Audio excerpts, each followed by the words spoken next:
What's up, everybody? I hope your day is bright. It's cold out. It's miserably cold out. Sixth annual Spa City Metal Fest, featuring Hell Camino, Fred, Abimail, Low Spirits, No Remorse, Eyes Up, Pliskin, Zaris, Lame Johnny, and Mismanage for just $10.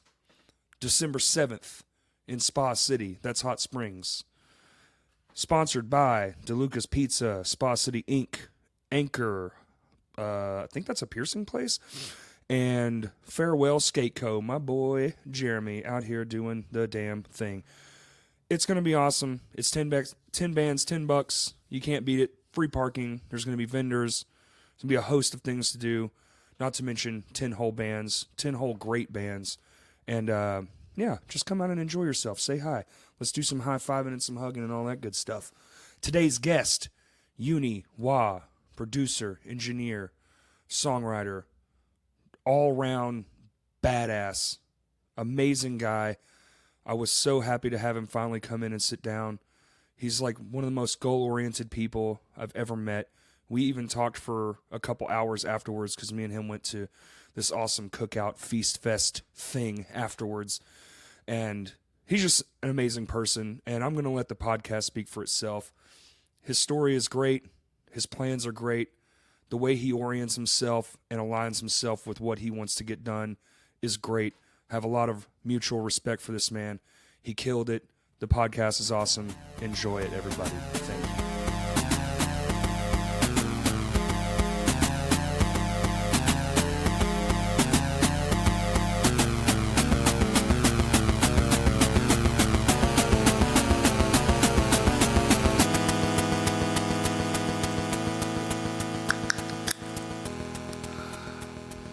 Coronas.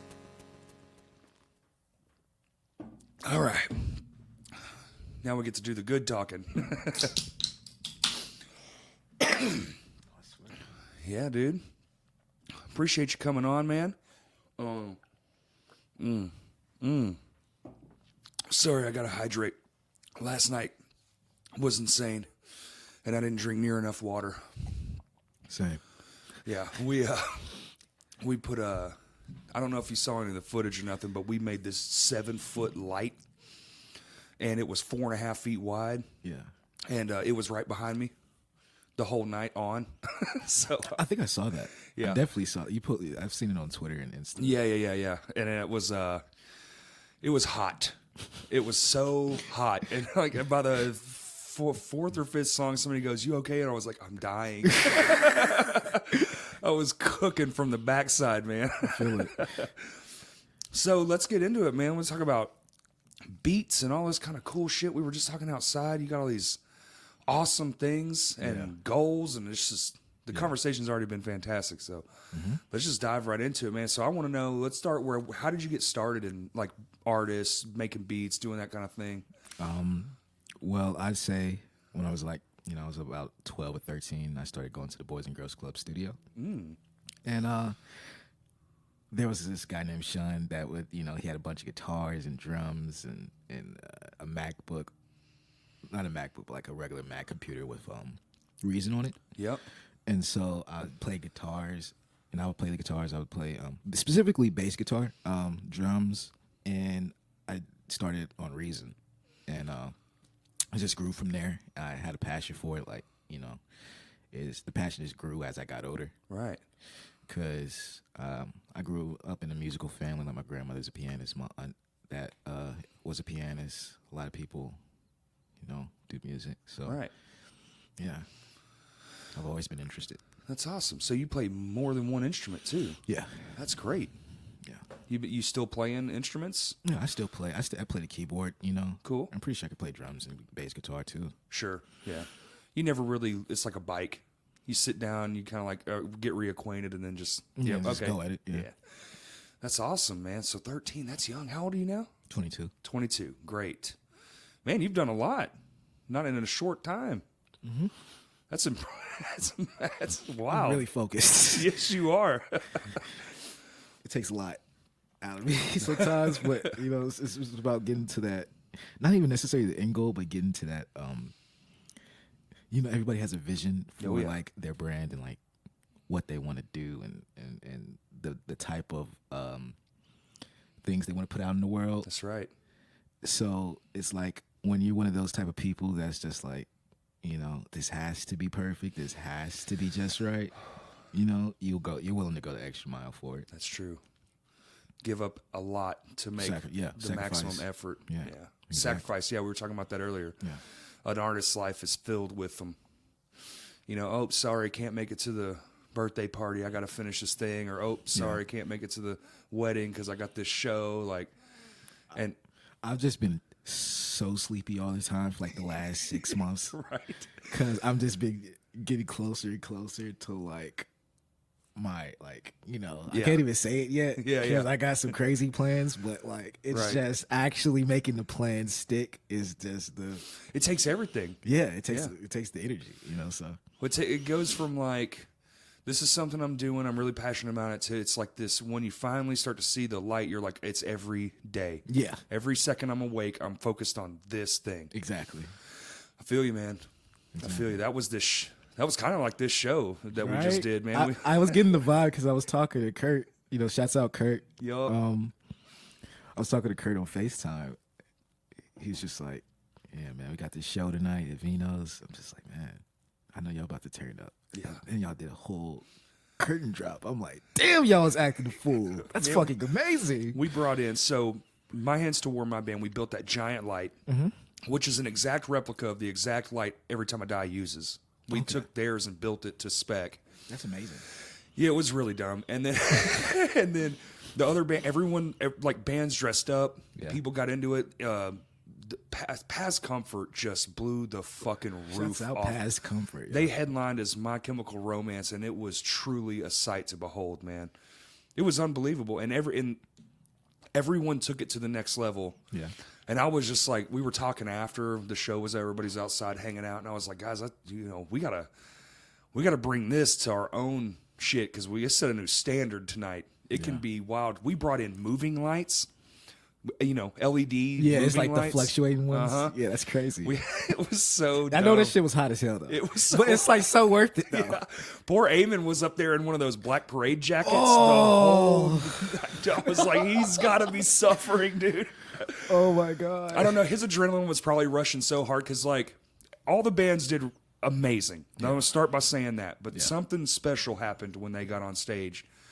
The whole crowd was still there. Like, dude, that was one of the nights, too, where, like, no one left. Yeah. The whole crowd just stuck around. Everybody was just trying to see what's next. That's it. That's the best. That's the best type of show you can have. It's like the ones that thin out. It's just like I hate that because that shit happens a lot. It does. And you never know what's going to happen. You never know when the people are going to stick. It is like its own thing. And it's almost like they were primed up, ready all night because that's like what they. And to be fair, the best thing that could ever happen happened, and then the MCR announced an actual comeback like 3 days before the show. So I think that drove up the hype scale a lot, and it was like, well, you guys got some shoes to fill. For real. They did, man. They did. That's amazing. The opening set, I got to run lights from behind the stage, and it was dumb. The last show I did at Vito's was, it's even with the regular lights, it's hot. Yeah. So I could only imagine.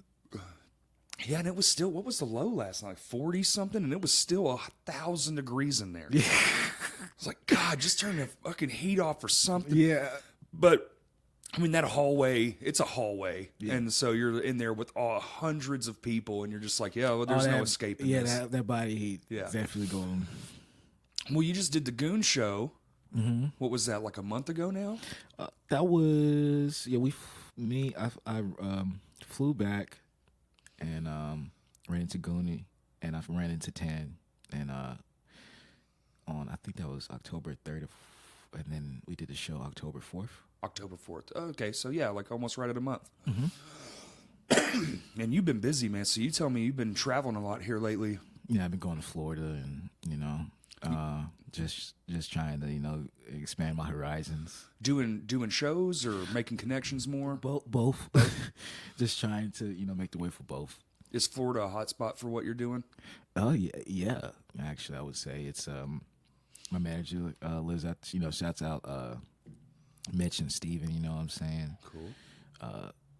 those are the homies. But yeah, I go out there and work a lot with them, and I network, and I go out to clubs in Orlando and shit. But like I do that shit, and I like unwinding. It's also really cool to like go to a big city and just get into the nightlife, because the first time like I left Little Rock, I went to Atlanta when I was like 20, and I got kicked out the club. I got kicked out the club because I was 20, and I was just like, yo, man, this fucking sucks. And I was just like, I can't wait to turn 21 and then go to a different city that's just as big, and I could just like enjoy the nightlife finally. I'm gonna go back to Atlanta, but it's just like, damn.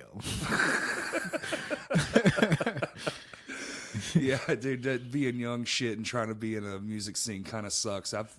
Before I turned 21, I remember playing a few shows where it's like you can play and then you have to leave. Yeah, that shit sucks, dude. It's so terrible. I'm so glad to be of age. That shit was just like, it was never the way. It really pigeonholed me right. So for your age. Yeah.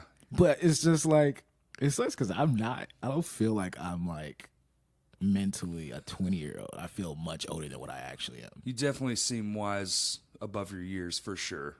Especially on the car ride over here, we were talking about some really great things. And one of the things is like setting goals. Yeah.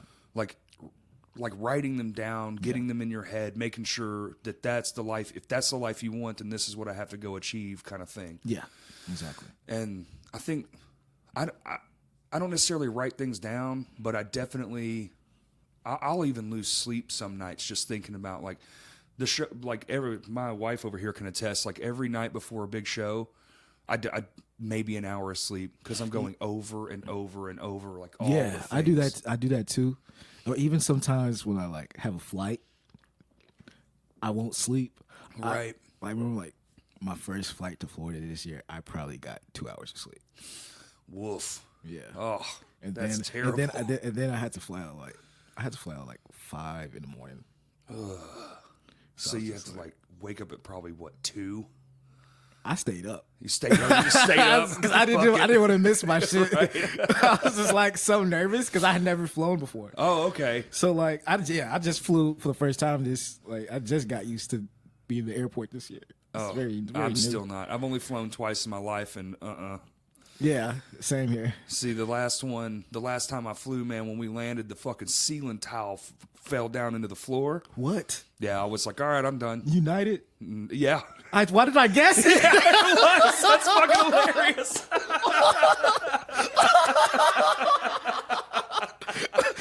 It tells you a lot about the airline industry. Right? Why did I guess that shit, so easily? That's so fucking funny. I fly Southwest. Yeah, I probably should try another airline because that shit was not fun. That shit would scare the fuck out of me. I was terrified.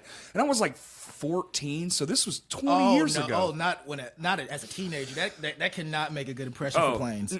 No, because we flew out just to Dallas, where I'm from, and it was my grandfather had passed away years and years ago, and then my grandmother was getting remarried, so it was like for her wedding. It was like a quick one-day deal. I see.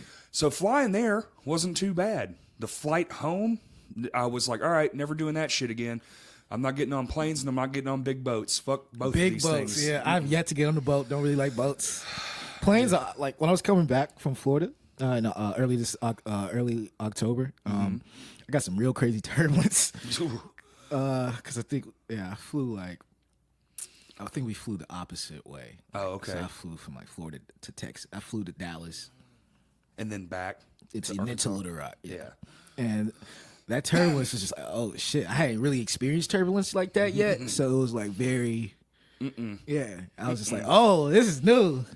I watched a video yesterday of a plane landing sideways because the wind was so strong. The plane was actually, so here's the runway, here's the plane, and it landed like this. Oh, the atmospheric pressure?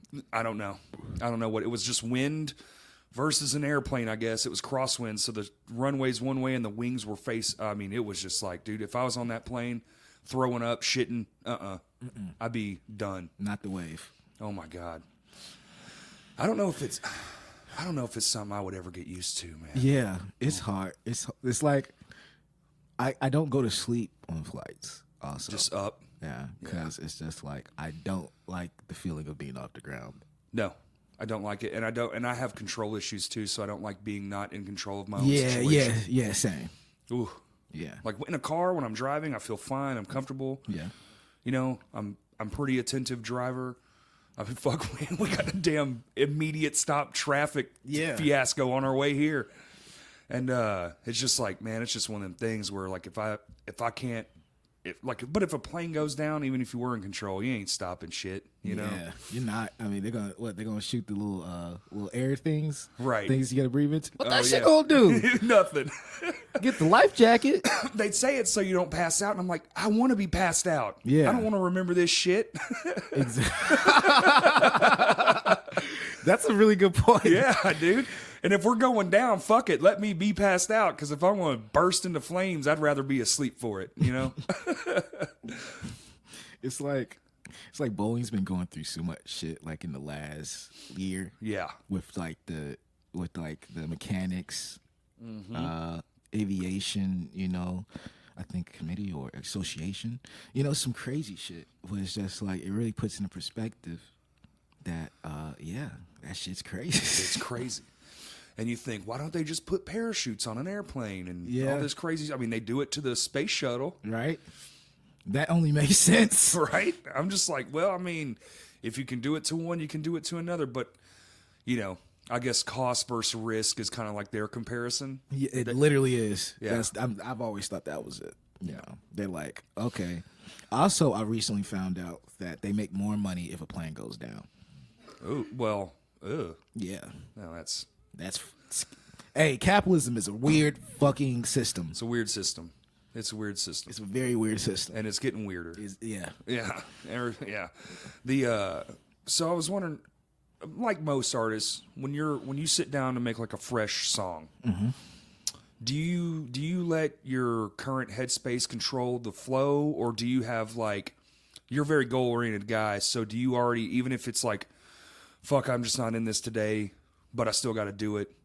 Do you still just go to the goal, or you let your mind kind of wander and like free range to beat out and all that kind of I stuff? let my mind wander Nice. because Truest form of expression. that's how you get the most authentic feeling. That's how you get like the art that people connect with. It's like when you just let your mind wander. And I also think about like how I feel too, I guess you could say. Right. I think about my emotions. I think about like what I've been through in the recent time span of me making that song. Yeah.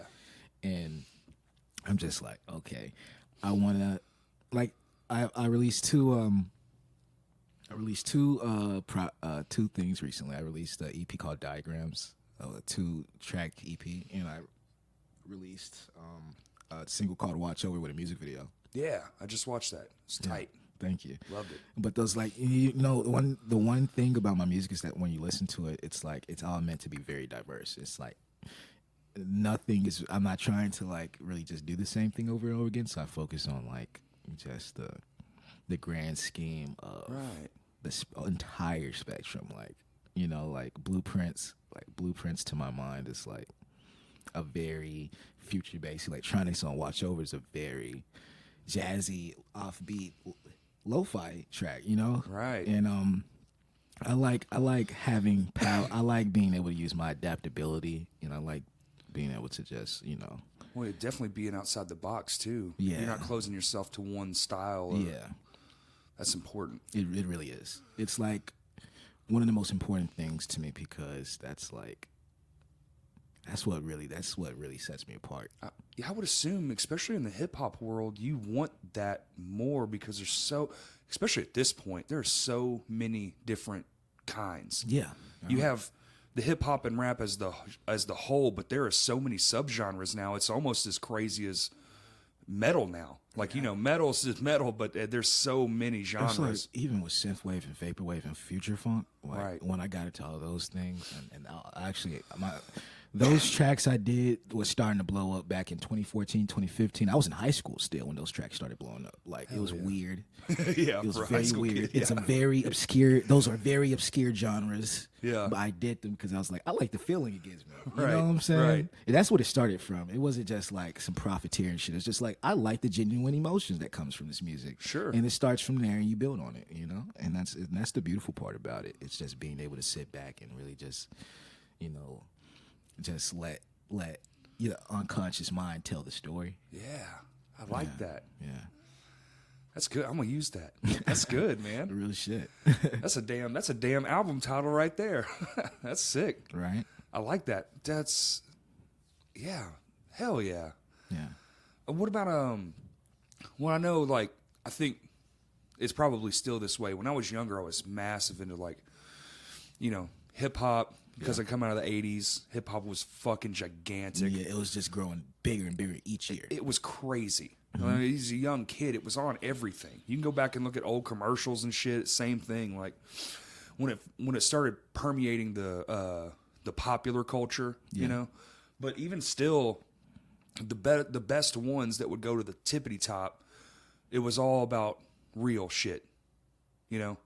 And I don't think that's ever wavered really too much. I mean, there was like a couple eras there where like some nonsense and shit, but as it's gone on, I think the ones that last the longest, at least as far as I can tell, are the ones that's always true. Yeah, it's the ones that stay true to the actual creation process itself and are not trying to force a gimmick, not trying to force a brand. They're just letting themselves. Because, you know, people ask me all the time how, like, to become a music producer, how to do this, how to do that. And I'm just like, you know, there's a lot in being able to just push who you are, like literally just who you are to the internet. Because, like, the way I am on the internet is the way I am in person.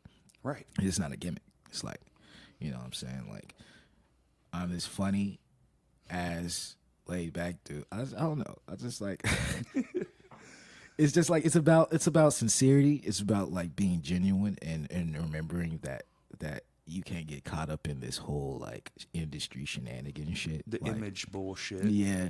And even just not the image, just this idea of what will pop. You feel me? The idea right. of what will sound good to other people. Like, I don't even like, I think about it, but I don't think about it. Like, I don't just like go crazy over it because it's still a very self-expression type thing for Right. me.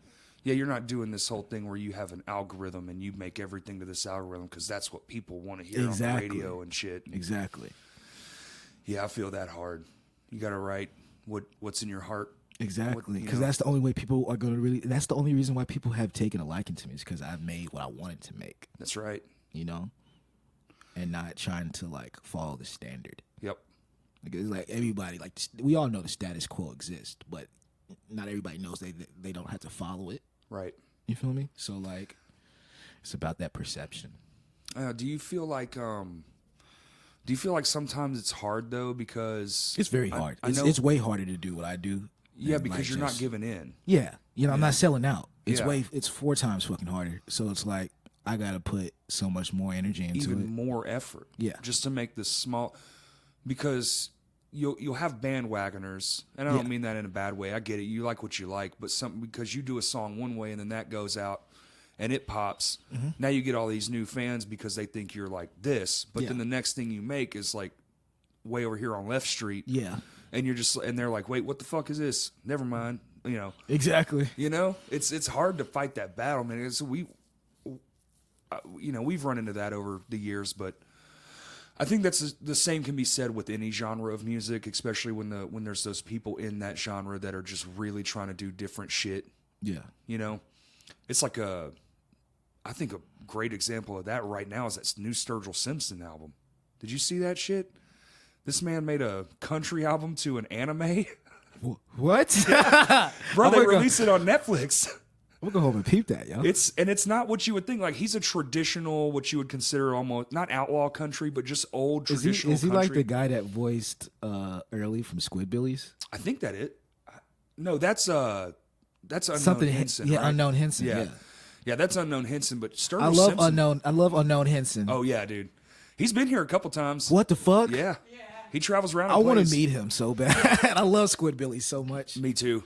That show is severely underrated. It really is. Adult Swim. I'm so glad Adult Swim's still coming out with episodes. Shouts out to too. Adult Swim for still coming out with episodes of Squidbillies, even though it's been out literally since like 04, 05. Oh, at least, and that's shout out to Henson too, because damn, Yeah. he keeps coming back. Yeah, he does. And the fuck, man, my favorite shit. Let's talk about this for a second. My favorite shit. You know, he's always Early's always wearing those different hats. Yeah, and he always like, yeah. The asbestos hat episode Yeah. is always my favorite shit. It's so stupid. Don't fuck with my truck, boat truck. Yeah, truck, boat, truck. It's like the idea of putting a bunch of squids in the middle of Georgia. Oh my god. On some like bumfuck hillbilly shit. Yeah. It's like I never knew how funny it would be until it actually happened. Then I'm just like, this is golden. It's gold. It's comedy gold. I'm just like, who wrote this? Because they were definitely on drugs though. Oh yeah. Because how the fuck do you think? I mean, I'm honestly, man, I would love to see a behind the scenes of like the writers' room Yeah, I feel like Dan know? Snyder had something to do with it. for sure. Like he does the voice for Granny. Right.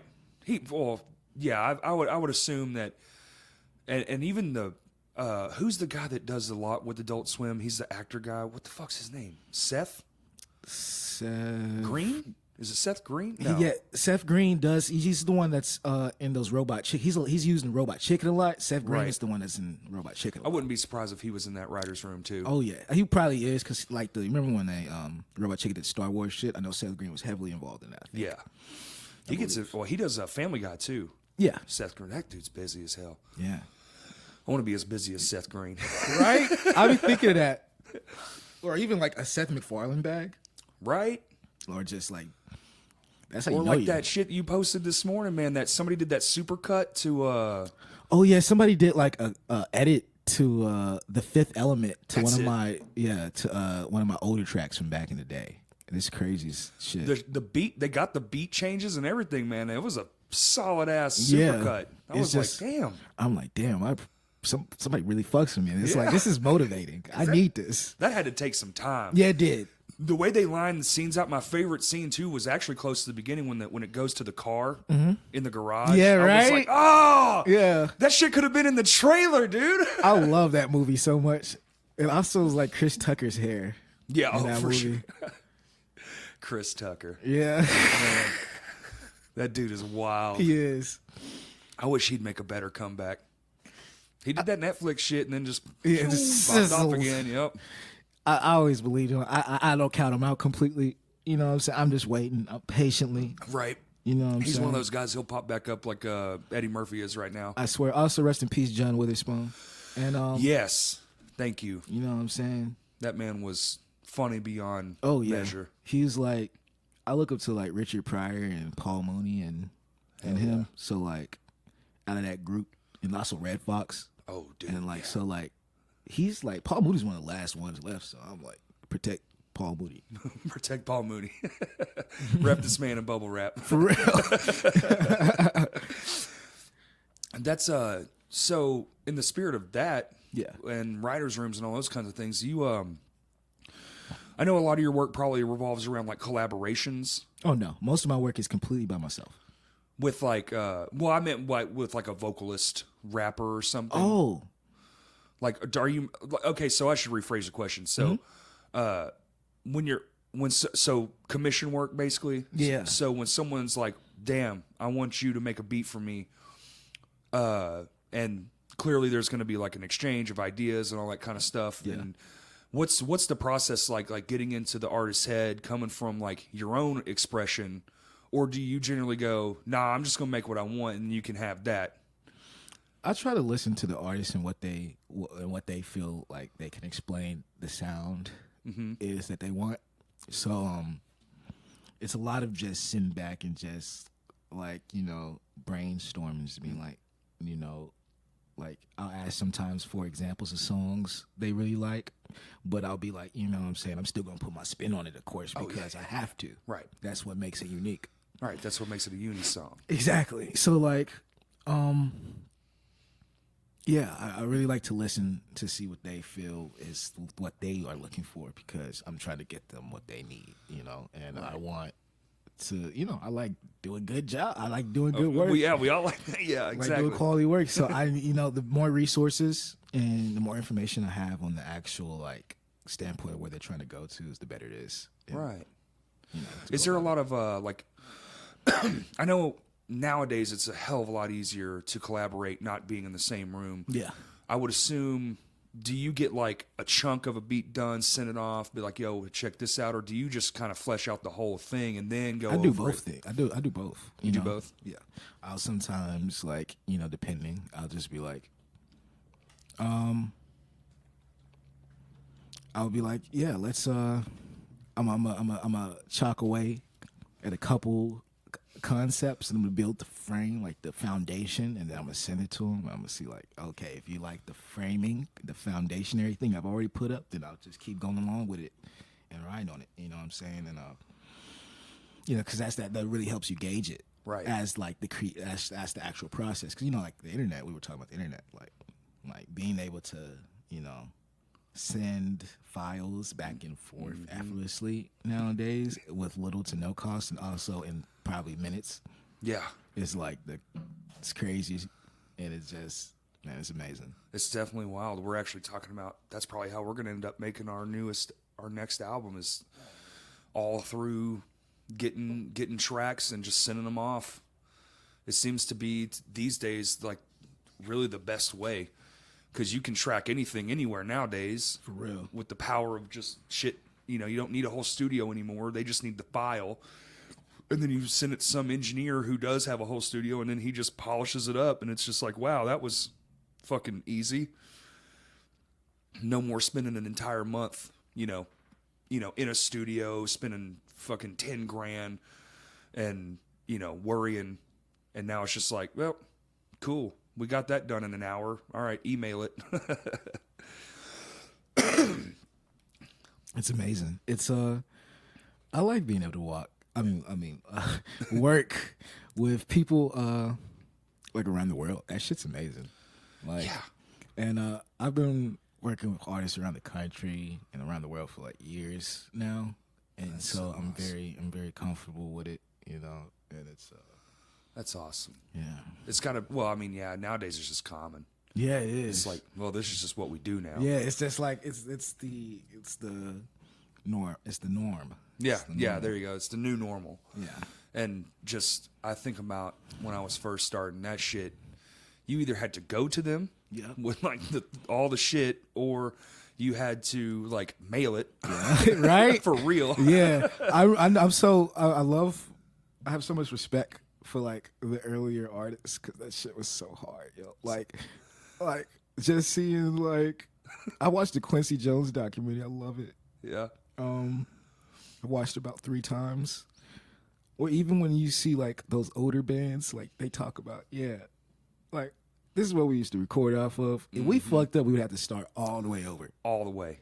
And I'm just like, everything's- fuck. You Yep. gotta respect the grind, man, because technology, speeding up in the 21st century allowed for all this to happen. But it's you still have to account for all the people that was had to come in when none of this shit was around, and they had to scrap for it. You feel me? Oh, imagine the original beat makers. Like I get a band. That makes sense. Like You have RZA. you have a guitar and you have a drummer and you can you're in the room and you have all these minds. But imagine the guy who had to sit there and make the fucking Korg. It had all these cables and shit. And Or like the depending on- MPC, like the early Akai MPCs, Right. Like like rest in peace Dilla. You know what I'm saying? Like Jay Dilla's one of my favorite producers. Mm-hmm.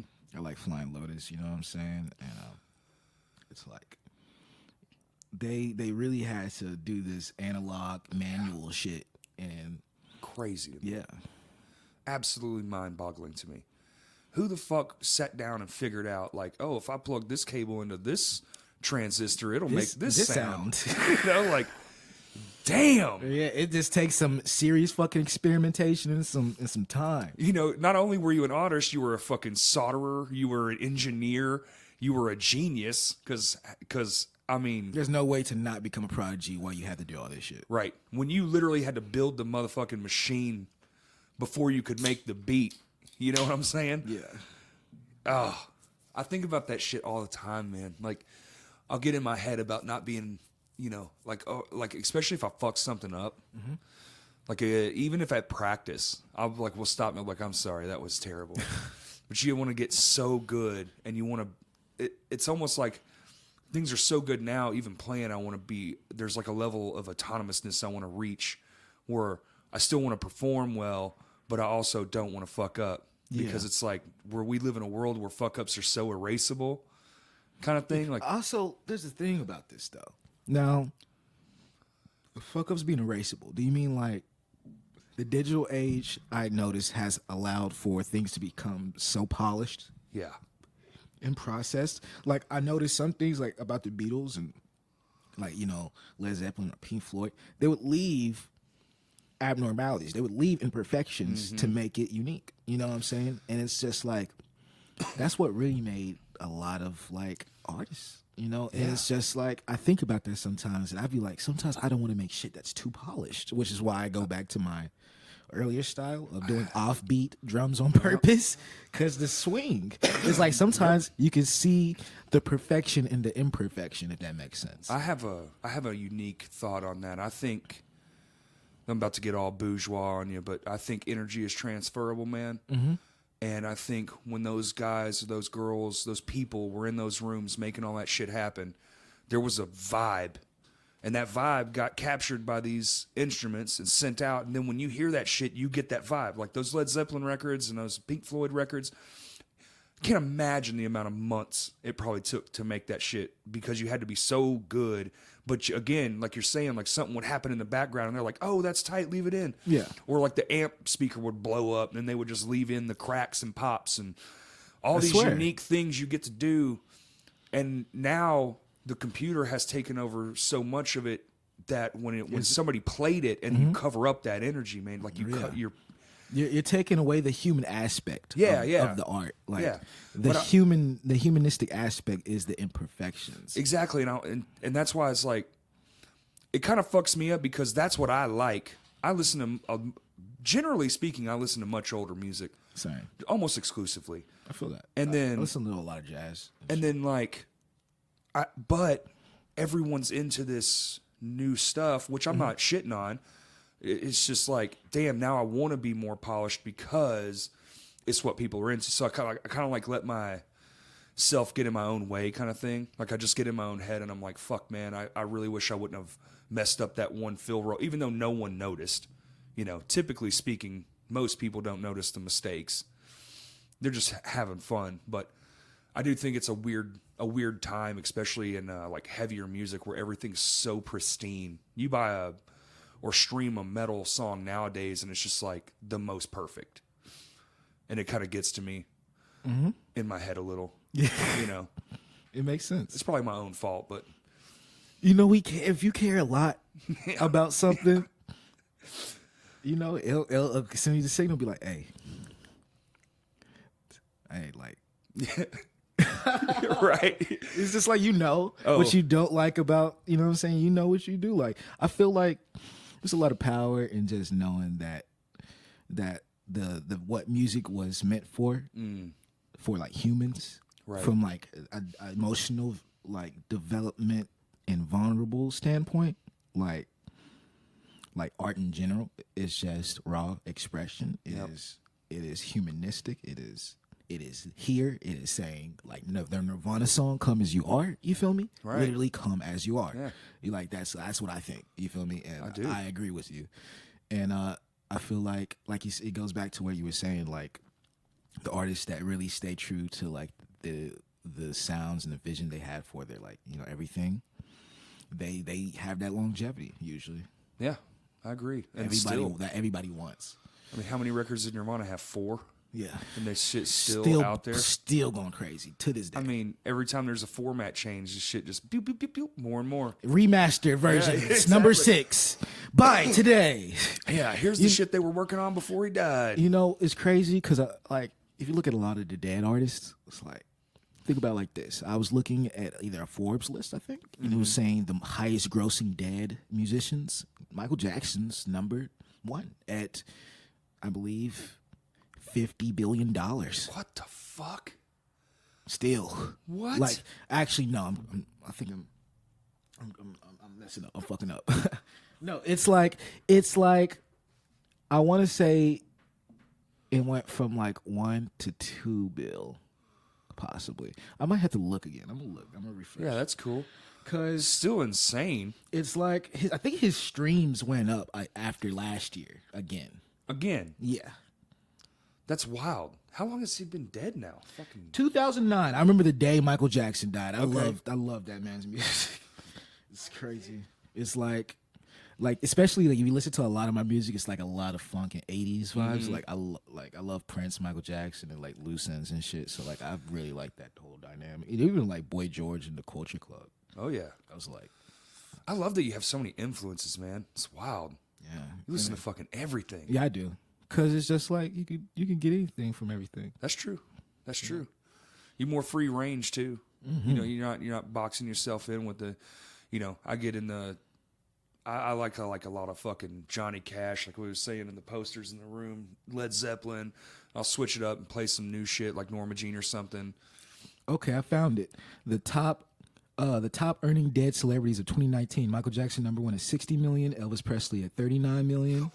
Elvis. Charles Schultz at 38 million. Arnold Palmer at 30 million. Bob Marley at 20 million. Dr. Seuss at 19 million. John Lennon at 14 million, and Marilyn Monroe at 13 million. How in the half those people died in the fucking 50s, Right. 60s. What? Right? How's Elvis at number 2 blows my fucking mind. Right? It's That's just like- crazy. That's America. The South is like, Yeah. oh, this takes me back. Elvis. Everything. Fuck Elvis. Fuck I'll Elvis. say it 100 times, dude. Fuck Elvis. That man stole so much He shit. stole it all. I heard though that they're starting to fucking give to the families now. A lot of that shit's finally starting to come back around. That's good. Which is good. He's also a pedophile. I don't- We don't talk about that though. But you know what I'm saying, like, you know, it's crazy because like, you know, there's a lot of shit in the industry, of course, and Yeah. you know, because I remember I'm always interested, even if I don't like an artist, I'll still read about their life. I'll still look into their lives and shit. Sure. And you know, like Elvis, like the thing so weird about Elvis is that I was watching a video about all his friends talking about how he was acting before he died, and they were just like, we could tell something was wrong with him, and you know, we were just trying to see what's going on. It's just like, I mean, yeah. Yeah, that dude had a fucking wild life. Have you ever been to Memphis, the Sun Studios? I haven't been to the Sun Studios, but I've been to Memphis. I've been to Memphis twice. I've seen the Martin Luther King exhibit. The Lorraine. The Lorraine Yeah, the Lorraine Hotel. Hotel. Yeah. I went down there. That was wild, man. Yeah, man. It's like they just kept everything there. You know, it's just like It's you walk in the hotel, there's like the plexiglass wall, and you look into the hotel room. Nothing. They didn't move shit. yeah, they didn't. It's just still fucking there. His Cadillac's parked out front. It's crazy. Immortalized. Yeah, man. And that whole area, I didn't even know. And a friend of mine moved there, and she was like, "We have to," because I go there at least once a year. I fucking love Memphis. That place is so insane. They have so much shit to do, and the food is god tier. And like, she was like, "You have to come down here and see this." And I was like, "All right, cool." And we went, man. And it's just like, it's somber. You know, you can really feel, even still to this day, you just go down there and you're just like, shit, heavy. It's just heavy. This is wild. It is, man. Yeah, I love it. I do too. Because it's like people need to know the history, and people need to understand what hate looks like. Yep. Oh yeah, you look right across the street, they still got the window open. Right? That it's just fucked like, me up. That's like, yeah, it's so like, when I walked in there, it's so eerie, even though eerie. that shit happened like, 60 years yeah. ago? Yeah. and also the thing is, I went to Central High. Oh, really? Yeah. So like, Right. Yeah. No, I get it. That's powerful, man. and also my grandfather that was a preacher would go to committee meetings with Martin Luther King. No shit. Yeah. Wow, dude. Yeah. So it's like, my life lines up to like be what I am right now, and that's Right. like an impactful, inspiring artist that preaches against like hating shit and just like really just people taking control of their lives and trying to be. Hey man, we live on this planet together, Yep. so it's like Yeah. No, I'm with you. yeah, And we only get one fucking shot at this. Yeah. Like, why the fuck? yeah, What's up with all the bullshit? Yeah. Man? Yeah. No, I'm right there with you, man. It's a weird world. It's like the best and worst always. It's just the strangest thing. and also the recent The school shit, district yeah. shit that really weirded me out because I'm far removed from high school, but it's just like that's weird It's weird. because I don't like seeing kids get subjected to some shit that other kids were subjected to like 60 years ago. Right. Like Yeah. this is the exact opposite of progression, and Which is so weird. Like, yeah, I still haven't wrapped my head around it. I haven't read enough about it. I'm not. What I realized is that it has to do with the way that they test the it's about the grading. Oh, okay. It's about like so I read a little bit into it, and it's about how they grade all the schools Interesting. and like like so when because I remember it was like this, they'll like do the averages of like probably every student's like test scores, and then they'll be like, okay, this school's test scores, they have this average because this they they added up all the Okay. kids tests, Yeah, yeah. and then it just so happens that the kids at the more ethnic schools just have lower test scores, and it's just like what I'm saying, it's just like so they try to shift things around. I don't know, it's weird. Yeah. Yeah, something ain't sitting right. Yeah. But people are fighting back against it. Yeah, I'm glad. I don't think it's gonna happen. Yeah, I don't think it is either. I didn't see much, but the internet, you're gonna see everything. But It's just the government just does what they fucking want to do, though. Yeah. I think they're always gonna until the whole fucking world just is Just up in says, uproar. you know what? Yeah. I'm good on We're this. tired of this shit. Bye. Yeah, we got to do something better for sure. But we were talking about Arkansas on the way up here, Yeah. and can you talk about what we were talking about a little bit? Oh, let me think. Okay, so like, So we were talking about the music scene and how weird it is still, even though I think this year's been probably one of the best years yeah, in a while. But even still, it's like it's hard to book shows, even for a guy who's doing successful shit like you. yeah. It's still like, damn, why the fuck can't I get a foot in to anywhere, just anything? Yeah. It's weird. I feel like people's I feel like the dynamic here is just it's not really on the art itself, and like really just like what I'm saying, the progression. I feel like it's just we need a little time to figure things out. Yeah. And because it's just especially have done it, like been doing what I've been doing for so many years, and I remember for like years, even like prior, I would send so many like emails out just trying to do it because it's like I understand that they want to know that they could trust you with the venue. I understand that they they're looking at your reputation and all this, but it's just like whenever I walk in somewhere, I sell pretty well as long as they promote. You get what I'm saying? And they do their end. I'm going to do my end. It just comes down to them doing their end. And it's just like to get that equal respect here is not easy. And it's weird because like I've given so much of my life to this. Yeah. Even though like I still can't really like do that. So I'm just like, it was disheartening at one point, but I got to the point when I realized actually this doesn't define me artistically. This doesn't mean like I have to just sit here and just be okay with it. Right, and that's why you've been branching out. Yeah. Going other states. Yeah, because if like they don't appreciate me here, somebody else will. 100%.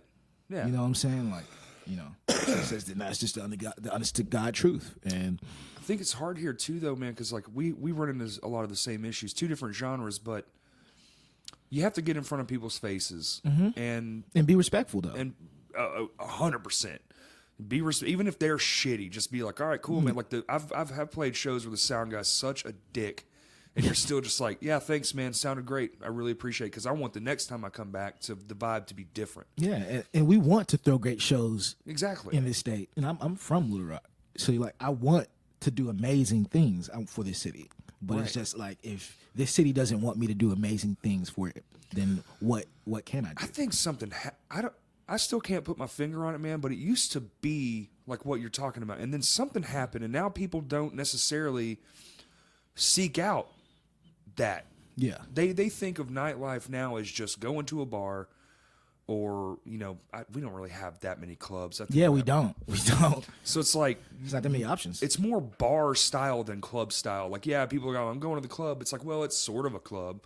It's not really a club. It's kind of like more a bar with some atmosphere. Yeah. Over like, it's almost like a venue isn't in the word here. It's like not in the name around here. It's not. Only, people like myself who never left and a few young people, are like, oh, I'm going to the show. Oh, going to a show? It's almost like it's weird to say it. Yeah, it's like, damn, it shouldn't even be that abnormal. It's just like, what I'm saying? It should be way more regular of a thing, especially like since we did the entertainment, right? Thing, so people can drink outside on the weekends. It's like you think it would give people more initiative to like actually come out and like support. Right. But it's just like nobody has. I feel like it's just like nobody believes into you until they see you blowing up in a big city, and then it's like, oh, it is a weird thing around here. Yeah. And then all of a sudden they're fucking on it. Yeah. When they will be. I will say that. You've seen all the people come out of here and they go, pew, and then all of a sudden everybody here's like, man, did you see blah, blah, blah? Yeah, I went to high school with his cousin. Exactly.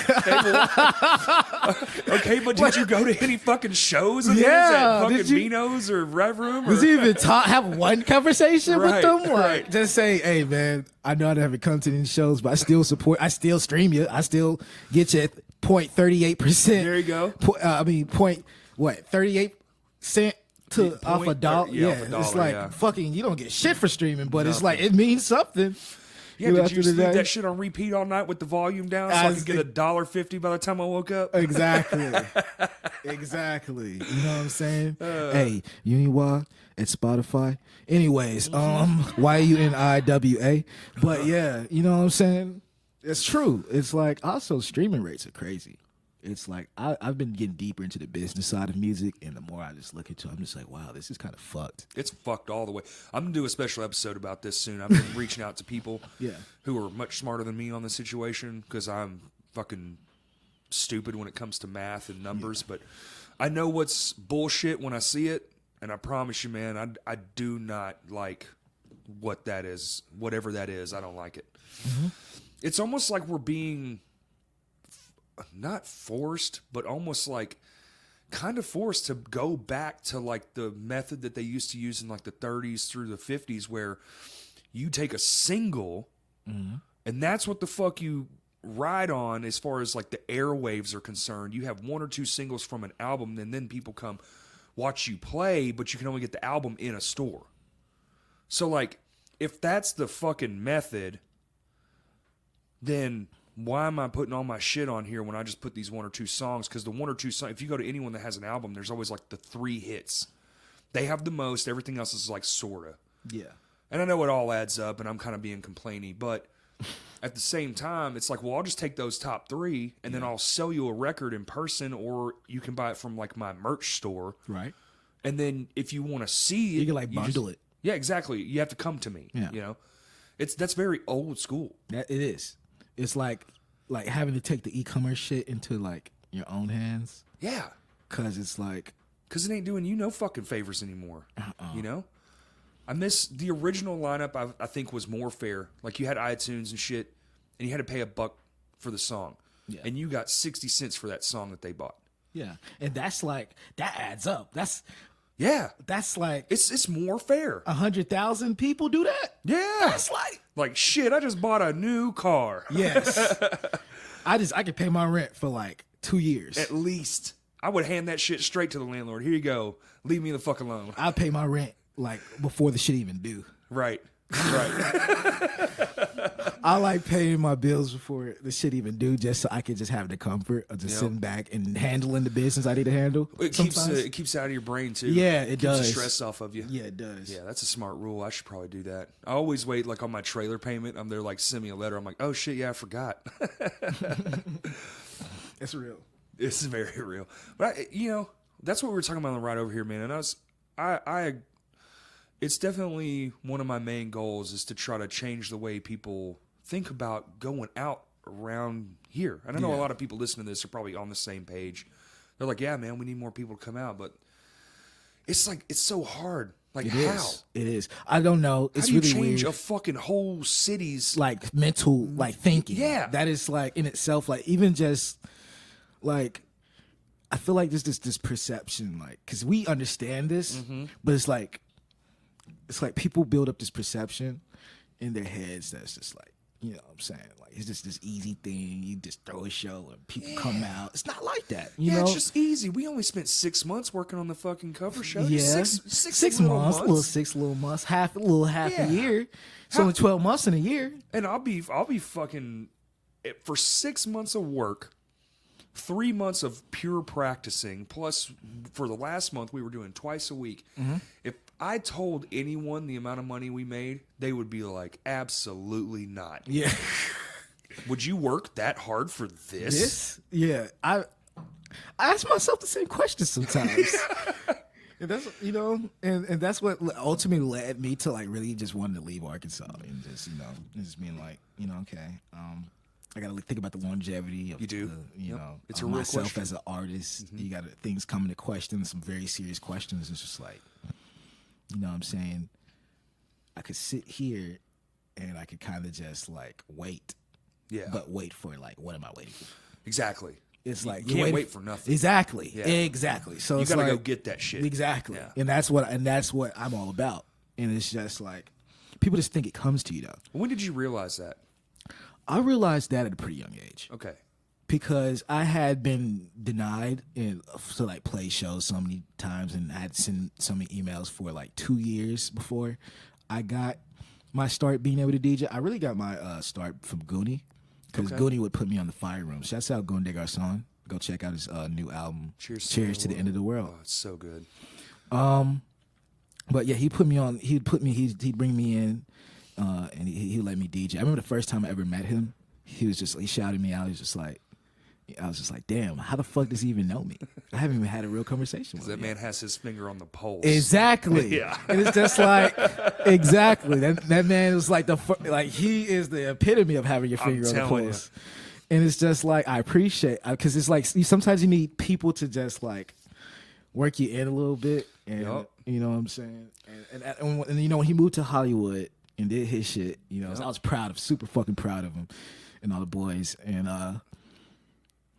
I was just like, okay, so now I'm here. What can I do? Yep. And then so I just picked up where he left off. You feel me? That's right. Yeah. Pick up the steam. Exactly. And then I've probably been doing shows in Arkansas for probably like since 2015.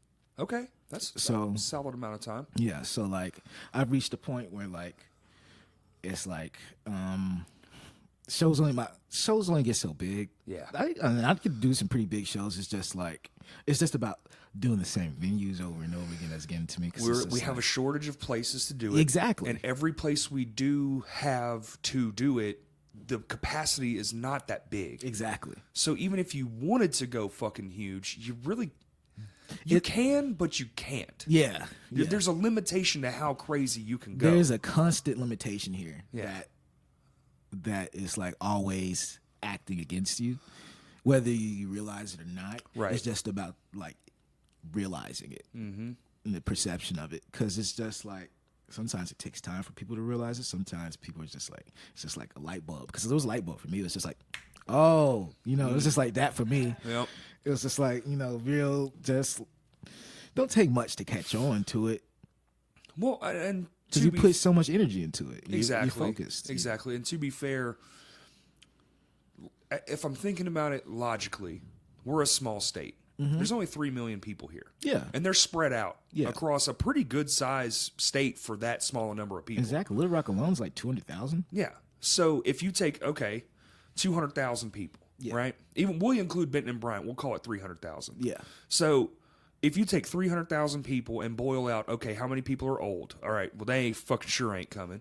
You might get a few, You might get one or two. I played a show. There was a 60-something-year-old dude there, and he was rocking the fuck out, and it was That's awesome. what Whitewater be like. Yeah.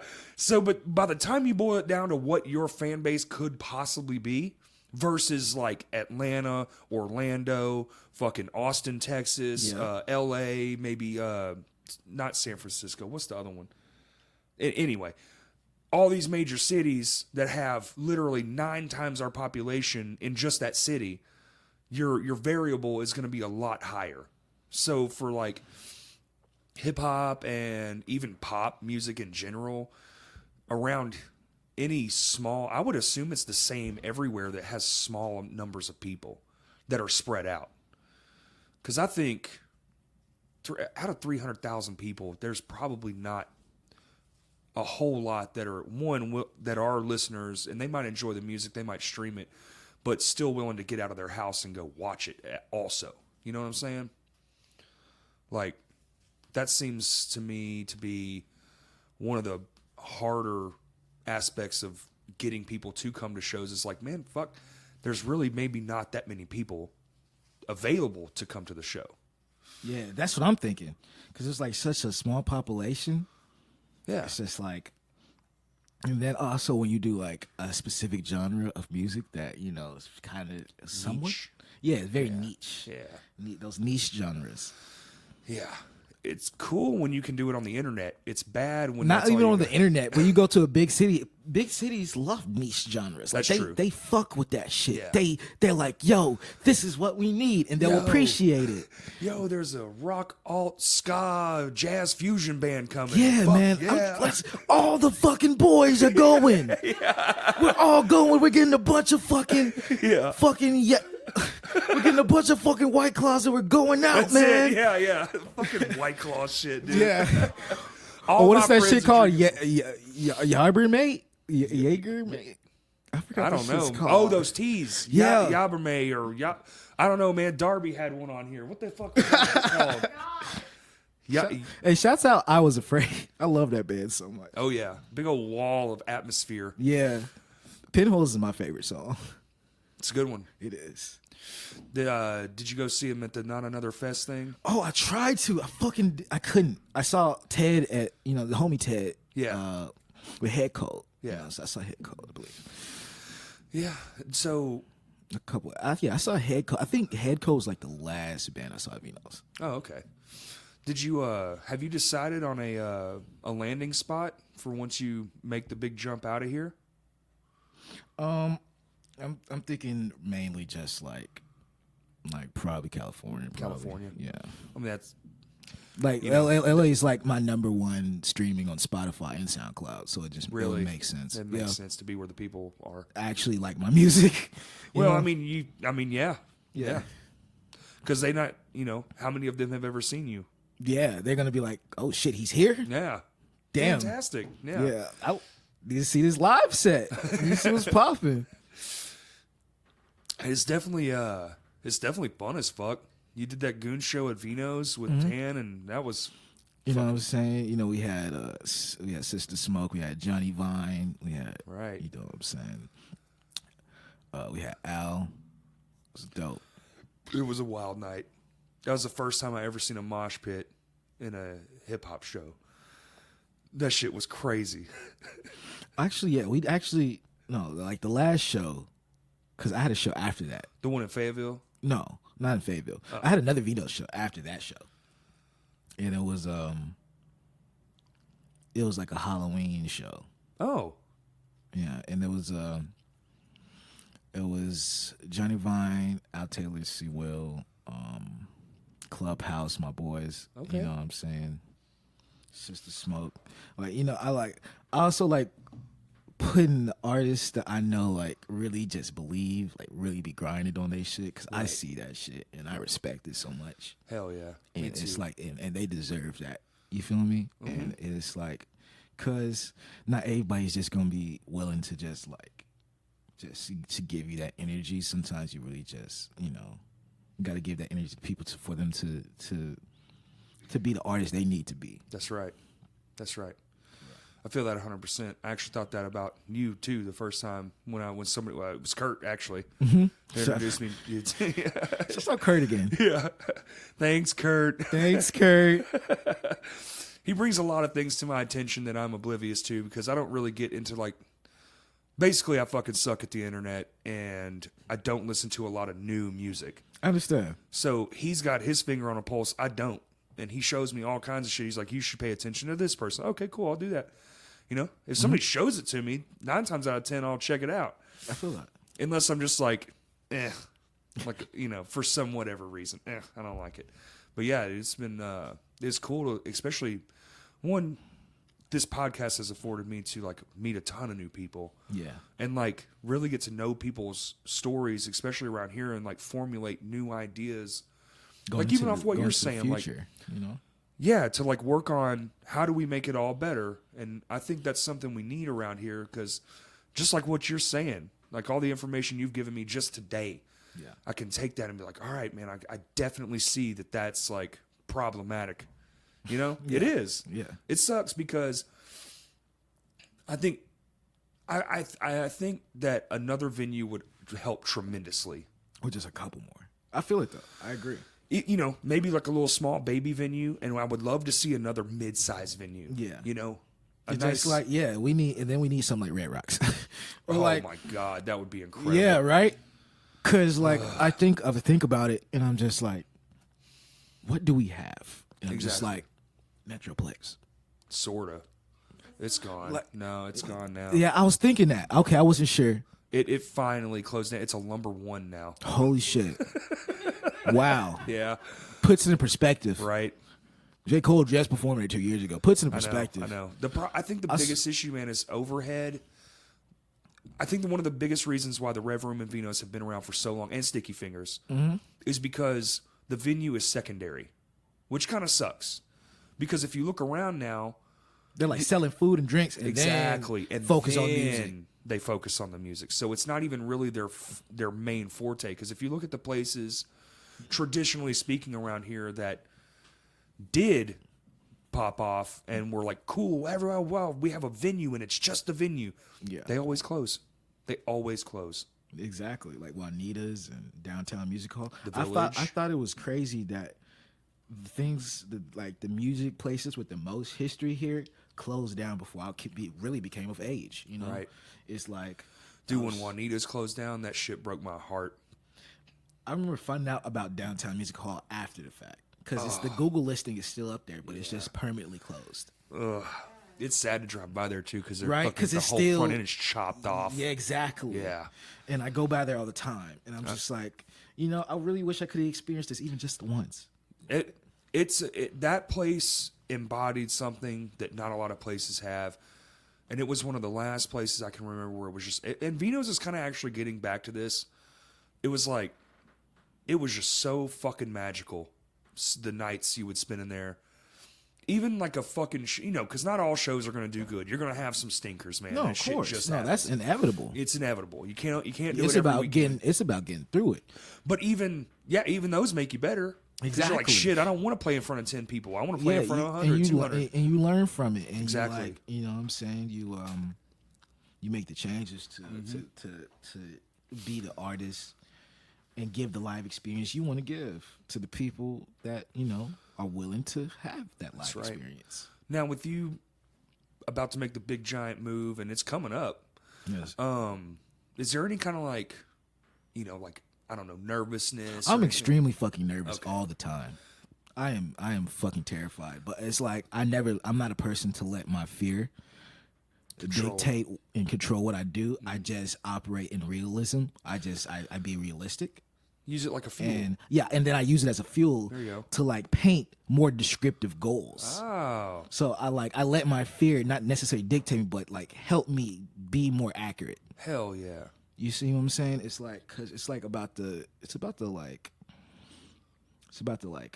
how you handle the pressure and shit. That's right. And if you can turn that pressure into more momentum, then you're like going to have the longevity that nobody ever would have expected. Oh, that's so true, man. You know? Fucking fearlessness in the face of adversity. Just you're gonna go. It's like fuck it. Honestly, you gotta be willing to die for this shit. You gotta That's be. true. You gotta be like, fuck it. You know, this is I will me. starve to death because this is me. Yeah, this is what I have. This is like what I do best. You know, and it's and the thing is that you just operate and you just like, okay, but how can I not starve to death? Right. Because I don't want to. Exactly. Exactly. So like you're pushing up against this wall and you're just like, okay, what's the next move? What's Kick the next harder. door to go through? That's right. Push harder, kick harder, Exactly. climb faster. Exactly. Making moves, and I think, you know, it's hard too. I can only imagine the journey you're about to embark on. It's actually it's exciting to even think about it, just even for you. Yeah. Because you're going to be out there like, fuck, man. And missteps happen, you know? You can't get them all right. Like, You can't. the part of the journey is the mistakes, because that's where you know, you correct, you know? Oh, shit. Nope. That was a wrong right turn. I got to go this way. Exactly. You know? It's beautiful, man, to think about stuff like that, and artists here, even though you're moving, like just being from here and like knowing that and facing it and being like, fuck it, I'm going to the top. Get the fuck out of my way, because here I come, kind of deal. That's awesome, man. It's fucking awesome. Because it's like you're eventually gonna wait so long that what you were waiting for will never happen because you were too afraid to go after it. And like I said, it goes back to me not wanting to ever be wanting to do that. Just let that pass me by. Complacency will get you fucking... Yeah, it'll destroy your career. That's right. You know, complacency will definitely like destroy your career. And I'm not one to be complacent. Yep. I'm not one to be like, okay, this is good enough. No, I'm pushing constantly every day. And so many different aspects just to make it work, because like you said, when you have the mistakes and you gauge them and you're like, okay, this is what I have to do differently. This is what I have to, you know, this is what I need to be more focused on. These specific aspects, and then you like constantly write down every day how to focus on them and what you'll do to improve them. You know what I'm saying? It's like step at a time until you're like all the way up you're halfway up the fucking stairwell, you know? That's right. And it just starts melting away the longer you keep doing it. Yeah, because eventually you know the move. Exactly. And then eventually it's just part of your life. It's just normal. Like what we were talking about before when we first started. It's like, this shit's just normal now. Exactly. There's this great lyric, man, that I always think about. That shit has stuck with me ever since I heard it. I don't know if you're familiar with the heavy band. They're called Zayo. They're old school, man. They're like from the early thousands. I'm gonna have to peep them. I like early 2000s. They are wildly heavy. They used to come through here all the time, but they have a lyric and an album called "The Fear's What Keeps Us Here." Damn. Yeah. That just said, hey, that's deep. It's deep, dude. I remember when that record came out, I was like, fuck, dude, shit. It's just like, it's like one of those album like titles that's just so to the point. It's just like, okay, I get where this is going. I know what I'ma this whole fuck with album's this. about. I ain't even heard it yet. It's amazing. It's a good one, man. And I think about that shit. And that's the power of music too. Even just an album title, you're like, damn, fear is what keeps us here. Literally, it's what keeps us grounded. Yeah. And like when you're fearful of something, you're just like, okay. Well, it fucks up our ability to experience new shit. Exactly. Because even with the good shit, you got to experience the bad shit. Like there's no way around it. No way at all. So just give in and just go. Just like, man, I'm right there too, man. There's been lots of talks in our little band cage out there, and you know, I feel like what you're doing's on a lot of people's minds right now. Yeah. Just making those bigger leaps forward. Yeah. It's like, you're not going to do shit just sitting around here. You know? And I know that because I had my music go global when I was in high school. That's so wild. So like I blew up on the internet in high school from Little Rock though. Yeah. Like off dance music. Right. And this is like, you know, it's like I hear it's like hardcore or like very trappy Southern music. there's not really a lane for me here too much. It is kinda, you know what I'm saying? Like, I remember when I performed and I opened up for Liquid Stranger and Manic Focus and Freddie Todd. Those are some really big EDM acts, like Liquid Strangers on Wakan. Shouts out, you know. I did that at Rev Room, and they had a crazy turnout. But it's just like, it's because he is so established in the EDM world that he can bring those electronic, those people that really like electronic music out. Because he, you know what I'm saying? But it's just like, if you're an electronic artist and you're from here, it's different. It is different. Well, there is beauty in the being not from some, like, yeah. Even, okay, so my band, like a year ago, we went on tour. And we're fucking nobodies. Yeah. You know, it's a band named Johnny. We're just like punk rock. Yeah. But you show up to a place, and one of the beautiful things, I think this might actually work in your favor. I think it worked in Goon's favor. But like when people hear you're from Arkansas, they immediately put an assumption on you. Yeah, they do. And then you go on that stage and you go, "Oh, I'm from Arkansas, huh? Well, check this the fuck out." Oh, yeah, I'm exactly. I'm about to take your mind and make it shit. Yeah, you know? yeah. And then you do that, and they're like, "What the fuck is in the water?"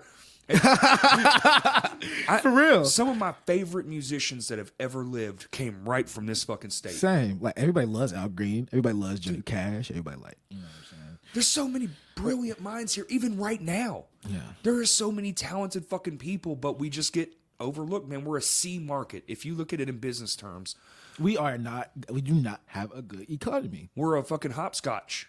People literally go from Dallas straight to Memphis. They Yeah, just exactly. pass right It's like, what's in between here? Doesn't matter. might as well be a Let's canyon. keep going to Tennessee. Hey, on to Nashville. On to Louisiana. That's right. Let's go to New Orleans. New Orleans. They'd rather drive 10 hours this way than 3 hours this way. Hold up. What about this one? You said Texas to Tennessee. All right. Let's go to New Orleans to St. Louis. That's right.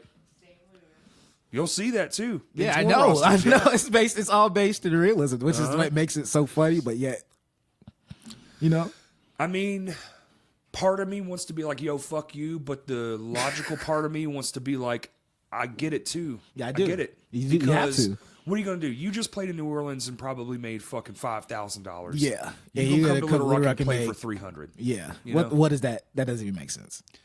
It's not even gas to the next state. Like the next 2 states over that where you're trying to get. So it's like, if you're not even making your gas bill, I get it, man. I get it. But at the same time, I'm like, fuck. Yeah, it's just like, damn, why is the economy so shit here? You start asking questions like, damn. I just think we didn't like, okay, so this state, like 10 years ago, we'll go off a decade. Even just 10 years ago was so small. 2009. And then we started blowing up. Everyone started moving here. They had that fucking article in Forbes and shit and the CNN Money magazine. And then all of a sudden this place started exploding because it's cheap as fuck. Everyone's like, "Oh shit. Let's move to Arkansas. It's so cheap to live here." But all they focused on was like bullshit instead of like a place to come and vibe. They just were like, "Here's Dave and Buster's and here's a fucking Chili's. Here's the 19th Chili's in this town. Here's fucking, you know, you can go to Chili's, Applebee's." It's like all these bullshit chain things. Yeah, it's these mainstream things that are already in other cities. Because that's what they saw. I feel like the people who let everything happen, they go, "Wow, fucking Chili's is great." Or whatever it is. I'm using Chili's as an example because I fucking shit on Chili's. Hey, yo, son, fuck Applebee's. I agree with that as well. Applebee's is cancer. That place is disgusting. But you know what I'm saying? Like, I don't think the setup, our explosion exceeded our ability to get in front of people's faces enough to bring them into an actual culture of the actual artist culture. Yeah, like you the know? actual understanding that there is like actual like creative, like a creative renaissance going on. 100%. It's like, yeah, it has been, because like if you think about all the artists, like you said, there's so many artists from here. Like, isn't Evanescence from here? Yeah. Like, what the fuck? Yeah. Like I was bumping Evanescence in like 08. Yeah. I know exactly. they're hot. Exactly. Yeah, I still fuck with them, and it's just like they just got shouted out in the new Earl album.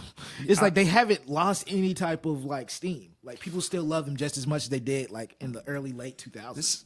You know, when someone cracks from here, they always go to the top almost immediately. Yeah. Even as something as Chris Allen. Yeah. The fucking American American Idol dude. Idol. Yeah. I remember Dude popped, and this state came unglued for that guy. And I was very good friends with Charlie Askew too. Yeah, and so like you see what I'm saying? Like as soon as they break out of the whatever we got going on here, the bubble, if you want to call it a bubble, they just boom straight to the top. It's almost immediate.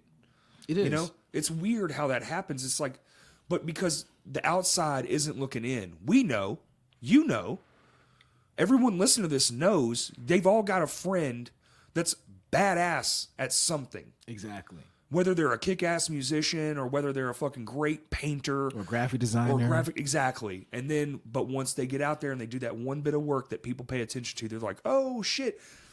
It's like, dude, we have some of the biggest names in art, film, music ever, you know? And still we just get overlooked, but it's just weird, man. And I get it because, you know, people escape the small town thing. Yeah. It's you like, know? and then you put it in you made a great way of saying that. Escape. Escape. Yeah. It's kind of escape. But yeah, I feel like we're working with numbers now that we can actually build something here and have it to where it works. But It's the problem definitely is no one's- possible. It's just like the same energy that the art, like us as artists, that we're putting in. Because I've sweated and I've sacrificed, and we've both sacrificed, and we know more people that have come out and they've said, "I'm gonna do this. I'm gonna try to make these live experiences for these people to enjoy themselves and unwind and really be able to chill with their friends and have an atmosphere that is not just like some blank, like just talking loud shit, just some real music. You know what I'm saying? It's like we could keep doing this, but if people don't appreciate it for what it is, like it's got to be like an equal appreciation. More people, I think. Yeah, more people have to understand to appreciate it. Right. I agree. You know, if they don't, then it'll just stay the same, because it's just like it's like an artist. It's like an artist putting in so much, and then on the opposite side, you got this. It's like if you could just meet in the middle. That's it. Literally just meet in the middle. That's all. You ever feel like I feel like this here recently, like the last 3 shows I've played or whatever, or even put on, I feel like my goal is to get one person there that had never gone. Yeah. Like that's my new goal. Yeah. That's an amazing goal. You know, like even if it's just one, that one person's going to have counts. an experience they have never had. And they're going to tell their friends. Exactly. If they really like it. And It's that's the going to whole grow. 10 friends tell 10 friends. Exactly. You know? Yeah, I think more of that. And it sucks too because, man, being a fucking musician is hard enough. It is. Because you live, you know, broke as shit. Because you're Honestly. giving your whole life to some shit that don't pay jack. Yeah. And you're already like, oh, and especially like, I feel for people my age in particular because we grew up without the internet. Then all of a sudden it existed. So now we're adapting to those environments and those vibes. And this shit is completely different for y'all. So it's fucking like, it fucks with me from time to time because I'm like, well, why did that work and this didn't? Because to me, I'm just like, if this many people are paying attention, why doesn't it work out the same every time? It's like I have some podcasts that do like unbelievable. Yeah. Even in this realm, I'm still confused. So I just don't get it, man. I'm just old school in that way. I feel it. Like I just don't get it.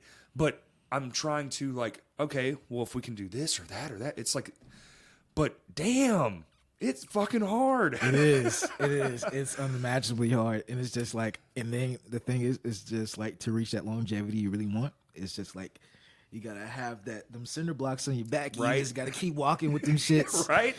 And you just gotta keep walking till you reach your destination. And you be like, I want to kind of put these down sometimes, but Yeah. I know I can't. I gotta keep going. I'll get stronger. I gotta build this foundation. That's right. And so, like, 'cause the foundation's important. And you know what I'm saying? You need the bricks. You need the strong bricks. You don't have to carry them shits on your back. About probably 10 years. At least, man. At Yeah. least. That's what they say, right? I'm going on 8 or 9. Are you? Just now getting to about 10. So I'm at 10 with the band currently, and that's why I feel like we're starting to make moves that are more valuable. Mm-hmm. You know, valuable moves over stupid ones. Yeah. You know, we've just been kind of coasting, and then like I said, you got to figure shit out. You got to make some bad moves before you can make some good ones. But but overall, I've been doing this for 20 years now. that's amazing. I have so much respect for that, because that's like, I've only been doing this for that long. Like, that's crazy. It's kind of weird too, man, because like I didn't used to think about it. I used to fly by the seat of my pants. Even when I met my wife over here, like every day was a new fucking day. I didn't think about yesterday. I didn't give a shit about the things I did 2 days before. Every day was just a new thing. So I was literally just on the edge of my seat, just whatever. Yeah. Day jobs didn't matter, dude. I straight up like would have a job be like, yo, you got to work this weekend, and be like, I got a show, and they'd be like, well, you got to work this weekend. I'd be like, no, I don't, because I quit, and just leave. Yeah, I've done that. Let me tell you how many jobs I've had. Let me tell you about all my jobs. All right. Yo, I got fired from U.S. Pizza. Now that's impressive. Yeah. Yo, I worked at U.S. Pizza. I worked at Panera. I worked at Kroger. I worked at Wendy's. Damn. I worked at I actually worked at the Boys and Girls Club too. That I actually learned how to make music at. It was like, Oh, you actually ended up working there? Yeah, that was Cool. the first job I ever had through the Little Rock City program. Cool. Job program, summer, shit, when I was like 16, 17. I love Shouts that out. program. Man. Yeah, Boys I and do. Girls Club. That's awesome. Yeah, and where else did I work? That's all I could think of. Yeah. No, yeah. Off of West Markham. Okay. It's a Taco Bell now. It's right next to the It's right next to the AMS. Oh, yeah. It used to be a KFC Taco Bell combo. That's right. I Yeah, used the to work combo. there too. Damn. Yeah. And you're only 22, so that's Yeah. like 7 jobs already. Yeah, you gotta grind. That comes You gotta easy. grind, dude. I spent I really just worked jobs just to make money from music equipment. Right, yeah. And because music equipment is, this shit costs. You telling me, and dude. Exactly. Yeah. And so we're the type of people that invest in ourselves quickly. So it's That's like, right.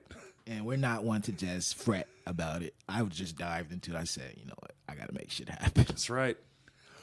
Well, this broke. Well, I don't have any options. Yeah. You know what? I'd rather not eat. Yeah. I'd rather just have this thing. Literally just to be able to get my dreams out. It's so weird. Because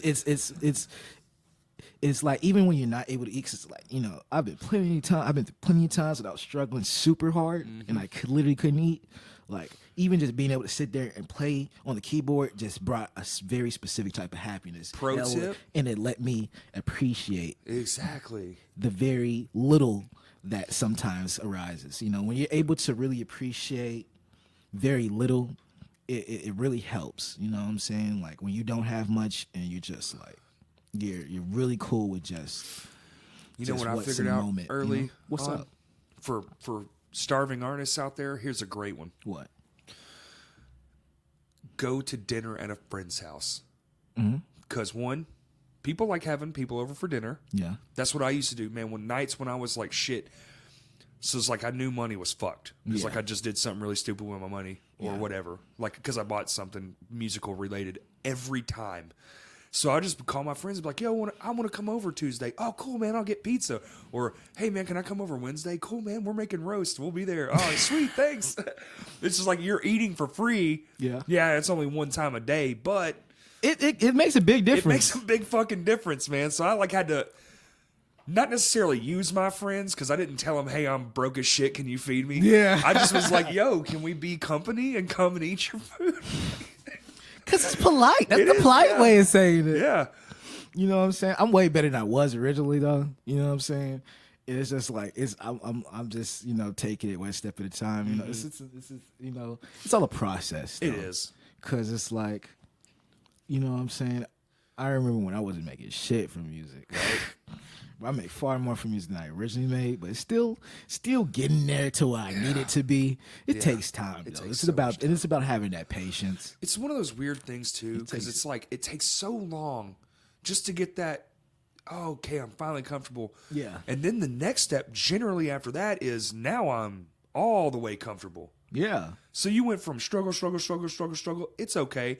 Damn, now I can do whatever I want. Yeah, it's just like, basically.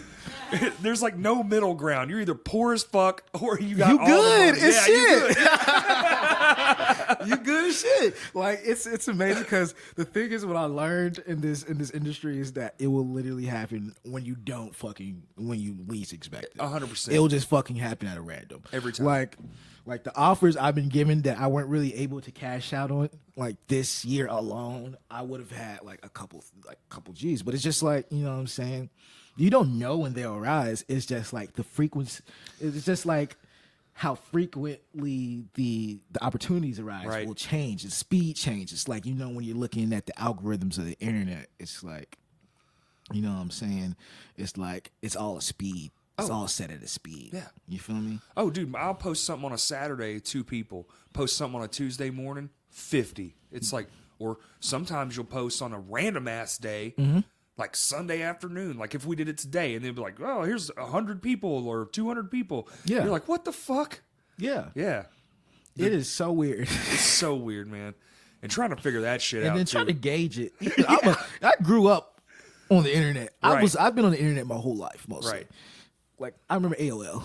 So I do too. Yeah. And like that dial up in people's PC shit. Oh my God. My favorite noise ever. Yeah. I don't like talking about this. I had dial up to like 2009. You think that's why your generation is so hooked on making beats is because of that damn dial up tone? Kind of. Inspiration. I like retro shit. I do too. I'm actually probably gonna go home and sample the dial noise now that you say it. There you go. Hell yeah. Because it's just like sick. I like abstract, like irregular shit, and it's just like, did they got the dial up sound copyrighted? Surely not. That was because of it was like that because of what was that? It was like that was like the signal to tell it. Right? Yeah, it was like the signal to tell it to hook to the internet because, you know, it's like DSL. It was like, DSL. Yeah. And it's like, oh, yeah, DSL. Because that's before the filter was invented. Yeah. Because then they invented that filter and you didn't have the noise anymore. Mm-hmm. And also, like, Wi-Fi and broadband. Right. And it's just like, that shit hit like in 07. Yeah. Real hard. Yep. They started rolling out them packages and bundles and shit. That 07's when I point to when everything changed. Yeah. 07, like, I remember... Because that's when the iPhone came out. That's when the iPhone came out. That's when they took us from analog to digital. That's right. I remember I used to be able to watch Disney fucking Channel while propping my antennas up in my living room a specific way. Right. I used to watch... I didn't have cable. No. Fuck no. I used to watch the Disney Channel by propping my analog signal, like my analog signal a specific way. After we went digital, I couldn't do that shit no more. I'm like, oh, I see what y'all did. Y'all trying to keep the cable companies to keep making money. That's what y'all trying to do. They blamed it on frequencies for emergency people, and I was like, that's a crock of shit. That's a fucking lie. Yeah, it's a crock of shit. Y'all have used the same 2 frequencies for fucking 100 years. Yeah, I swear to God, stop. Like the military still uses Windows XP. That's Shut the fuck up. Like that shit's 20 years old. Exactly. Man. It's like, and if you know it, it's just like you know it. But if you don't, they're like, oh, I can understand that. Right. It's like, damn, you are playing off the ignorance of the people. Well, that's the beauty of it, I guess. That's true. So, have you? Damn, nice. Have you ever like scored anything? I was wondering that today. I was thinking about things to talk to you about. And actually, I got offered to score something that was going to be on Sundance, but it's just like the offer didn't really go all the way through, so it's just like it didn't work out. But I've been offered to score things. No, I want to score things. Oh, okay, cool. I love the ideas. I've always wanted to score video games and movies and all types of shit. It's just I've never gotten a lot of opportunities to do that. But I still tell, you know what I'm saying, I'm always on social media like, hey, yo, if you looking for somebody to score something, hit me up because I'm really willing to do this shit. I take this shit serious. Dude, like, I bet the indie game market would be fucking all indie. You know, I'm trying to fucking die. I'm trying to go head first into the indie game market because even, it's just like, especially growing up with games, like my first like, systems were like the PlayStation 1 and like 2. And Nintendo 64. Yeah, I had you know an what I'm saying? NES. Yeah, right? I'm a young person, but I can appreciate the little shitty graphics. Hell yeah, you know dude. What I'm saying? That's still all I'm attracted to, too. It's weird how that works. Yeah, it's just like, and that goes back to like being able to appreciate things for what they are and not just, because I feel like we get so caught up in like the idea of what we want things to be. Right. Yeah, hell yeah. And that's very selfish. to take away from the art. You feel me? 100%, yeah, because now you're forcing it. Yeah, exactly. Yeah. That's not how it should be. That's not what it was created for. And you see it now too, especially, my God, dude, what is it? A new game like every week? Yeah, and they're all like this super duper Diablo. Fucking blah, blah, blah, and I'm not much of a gamer, but still, I see. My friends are all gamers, and I'm just like, Jesus fucking Christ, man, how much money have you spent this year? Yeah, and there's a games be coming out $69. Oh my God! Oh, DLC $69.99, and yeah, and it's like the DLC be $25, $20. Yeah, I'm $600 into this fucking game. It's like Apex Legends and Fortnite are free, but you know what I'm saying? You gotta make all their downloadable content. You know, it goes back to what I'm saying, and it's also like people have like these specific.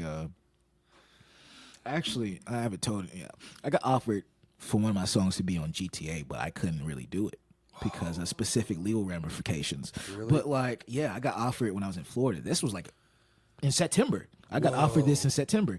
They wanted to like take one of my songs and they wanted to put it on GTA. It didn't work out, but like I got that offer and I was just like, fuck.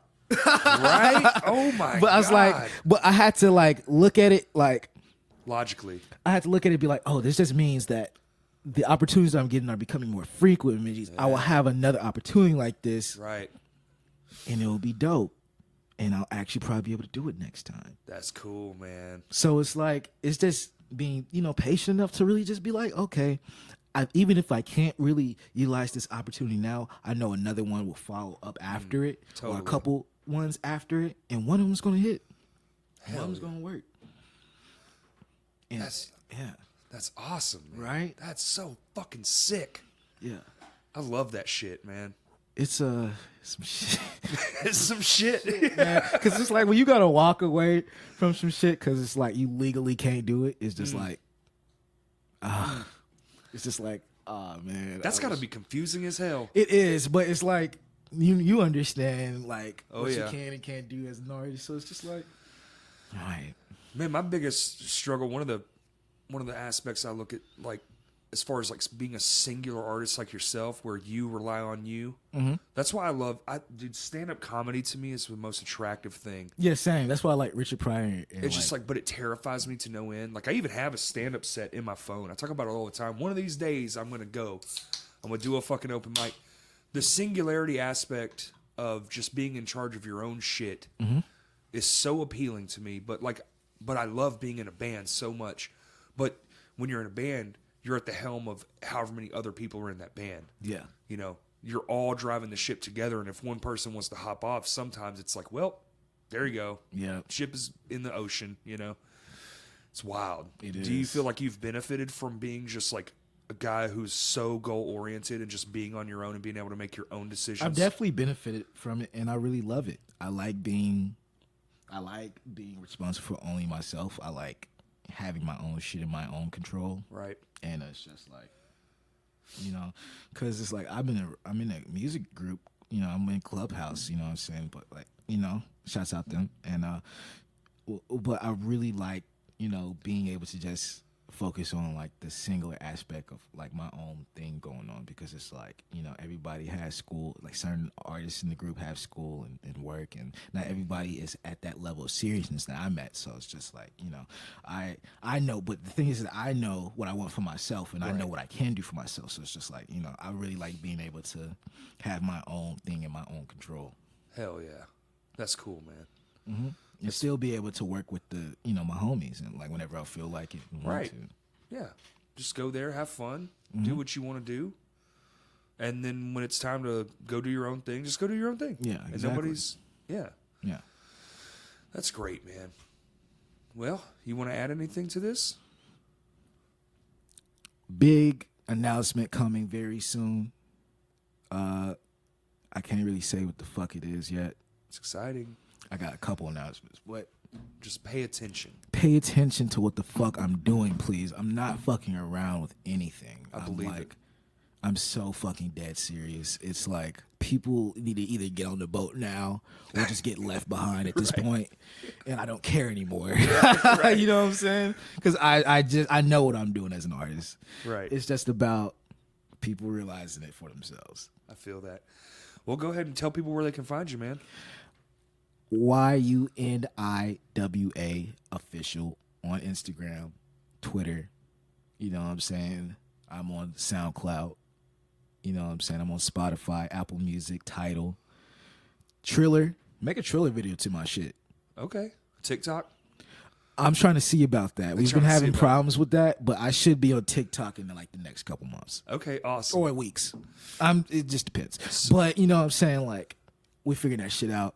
But yeah, you can find me on all those places and check out the music. I got a very diverse catalog of over 400 songs. Damn. Because I've been releasing since 2014. 400. I think I've maybe written 100 songs since 2014.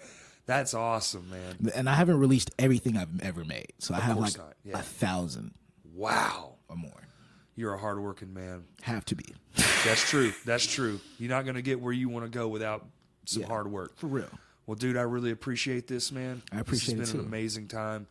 It's been a nice look into the other side of a genre I'm not the most familiar with. Yeah. And it's cool to get some insight and some pushback and some feedback too, because like that's the goal here. We're going to try to make shit better for everybody. Exactly. That's And, the key.